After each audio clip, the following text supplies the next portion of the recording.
Ladies and gentlemen, my unwillingness to stay down is what is still keeping me standing today. I ought to have disappeared.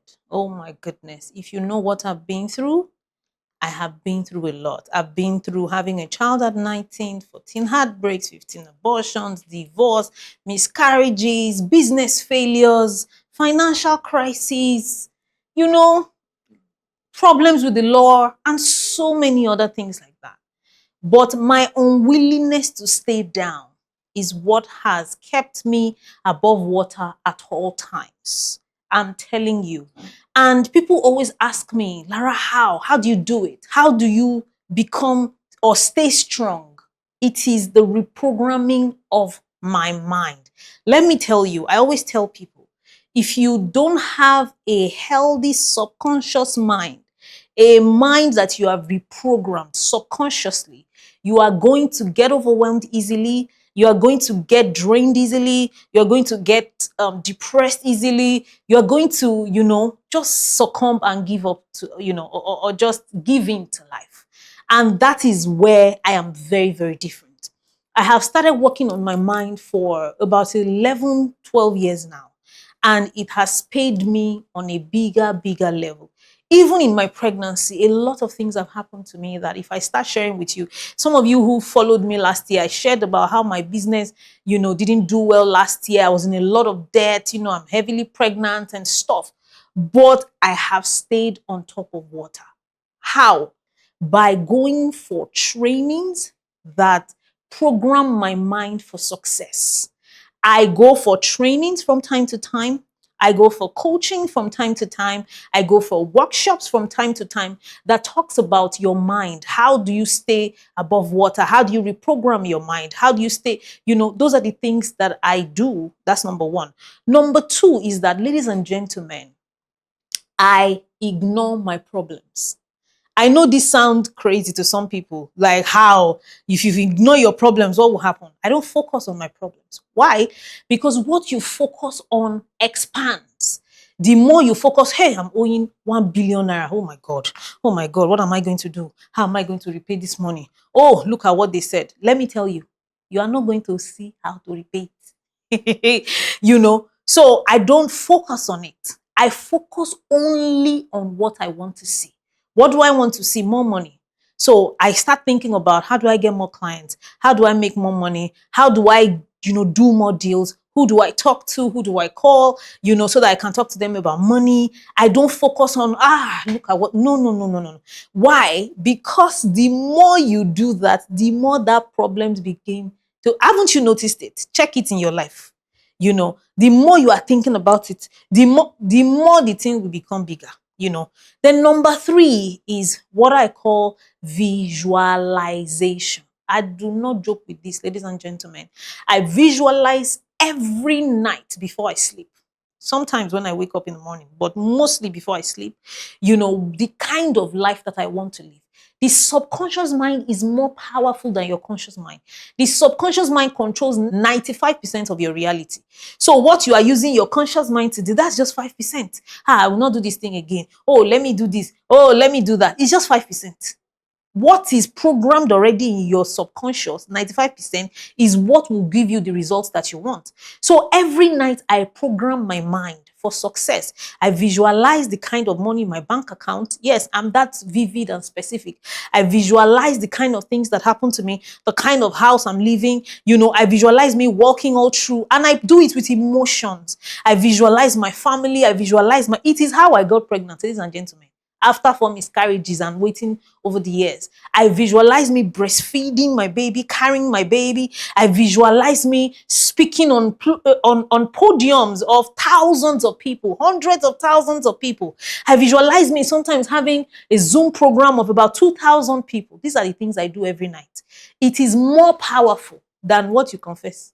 I'm telling you, some people confess. That's the reason why you are doing affirmations every day. You are confessing, my life is different, but it's not changing. That's the reason why. Because what you are visualizing is totally different from what you're confessing. Number four thing that I do is that every day, morning and night, I listen to at least 2 hours of positivity. positive videos.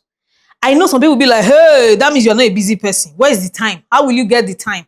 I inculcated that time in my routine. So I don't need to look for extra time. So because I always have my bath morning and night. So in the morning, when I'm preparing to have my bath, the videos are on. So I'm listening to videos as I'm brushing my teeth, as I'm having my bath in my bathroom, as I'm coming out, as I'm dressing up, as I'm going up and down, carrying my stuff, I'm listening. As I get downstairs to my car and start driving, I'm listening. I've done 2 hours that way. Also, same process at night. There is no way that you will do this every day for 6 months and your life will not change. It's not possible. So that's the reason why I can't stay down for too long. I'm telling you, I don't know how to do it. Somebody died. Oh, this thing happened. Hey! Give me 10 minutes. Something will tell me, Lara, so how do we move on next? It's not the end of the world. You understand? That's how. Because of what I eat. I was telling somebody, because one of my clients asked me, Coach, how do you do it? I said, it's my diet. My diet is not the food, the subconscious food I take every day is not for babies. I take meat, not milk. And number 4 thing that I do is that I stay grateful. Oh God, I know you will be like, yeah, I'm always grateful for life. No, that's not what I'm talking about. I am grateful for every day. Before I sleep, I write 10 things I am grateful for. There was a time I was arrested by police. Let me tell you. As in, normally that's a very bad thing. You're supposed to be like, oh my God, why would this thing happen? But when I wanted to sleep that day, I started writing, thank you, Jesus, that it wasn't worse than this. Number 1. Number 2, thank you because at least I wasn't detained overnight. Number 3, thank you because I even had a car that can even transport me. They did not put me in Black Maria. Number 4, thank you that I found favor with the police. I'm telling you. And this is what people don't do.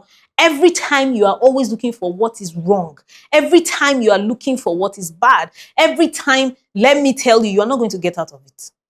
But the more you stay grateful, the more you stay grateful and start looking for the good in your day, the more you will find it. That is what have happened to me. Number 5 is that I stay happy at least 90% of the time. Yes, I leave 10% because in case it is. Because your emotions is very important for your manifestation. Your emotions is your thoughts very important, but your emotions, So some of you, that's the problem. You are thinking good, but you're always feeling sad. You are feeling defeated. You are feeling angry. You are feeling this. You are feeling that. No, it's not going to work. So you have to be in a happy state. As a Christian, if you read the Bible, it even says that a merry heart does good like medicine, but a broken spirit dries the bones. I know it is difficult for people to stay happy or excited or elated when things are going down. I have learned how to do it. Why? Because I know that if I don't do it, I will be doomed. So because of that, I don't care what is going on. I ignore it and I focus on happiness. And I have things that I do that makes me happy. I watch comedy skits a lot. I watch movies that make me happy. That's why you can never see me on social media scrolling on things that will make me sad. Never. I don't stay. Usually, because a merry spirit is very, very important. The next point is, I've already told you earlier, but let me just add it. What I consume, on social media or even talking to people. I don't watch videos that would, affect my mood or my spirit. And then sometimes when I watch such videos, I don't internalize it. I just tell myself, I change it. I change the meaning. I move on. I don't dwell in conversations that make me like, oh my God, why is life this way? People are wicked. Yeah. No, I don't internalize anything. And judging by the fact that I'm a therapist, I was telling somebody that I hear bad news for a living or I listen to bad news for a living, but I don't internalize it. When you are telling me what you're going through, I am saying, oh, this is what would happen to this person when we get deep into this healing work or into this coaching work. So I don't dwell I don't feed my soul or my mind with terrible things around. Never, ever. And then the final thing that I do is the thoughts I think about myself. Oh, ladies and gentlemen, the Bible says, whatsoever things are pure, whatsoever things are true, whatsoever things are good, whatsoever things, think ye on these things. I do not think bad. I don't think, as I'm going now, imagine that they come and do this thing to me. Imagine that, some people will tell you, you have to be a critical thinker. Sometimes you have to think about the bad. You have to think about the what if it doesn't work. You have to, never, ever. I don't do that. I do not do that. That what if it falls through? What if it doesn't work? What if this thing now happens? What if this thing now? I don't do that. I go for what I want. That is what I think about. And this is a note of warning for people. When you read something on social media, you start comparing it to your life. Hey, this world, oh. Hey, be careful of what. Don't do that, because you are different. Your life is different. So I don't think bad thoughts. I don't think that what if my life now, what if this baby now, what if this thing does not. I never ever do that. Why? Because I know that my thoughts can create my results in my life. So I don't joke with it. So this is where I want you to be. And this is why I have created the School of the Mind specifically to help you reprogram your mind the way I have reprogrammed my own mind, the way I think, the way my subconscious takes over, and the way things have started turning around or turned around for me. That is why I created the School of the Mind as a course for people like you. It's happening from May 18th to June 7th. So you can quickly sign up, and the early bird offer is also going off fast. Click the link in the bio or send a DM, because this course is going to change, I promise you, how you see life, and you'll see how your life will start getting better. I always say that it is not too late to have your dream life or your dream desire. See you in my next video.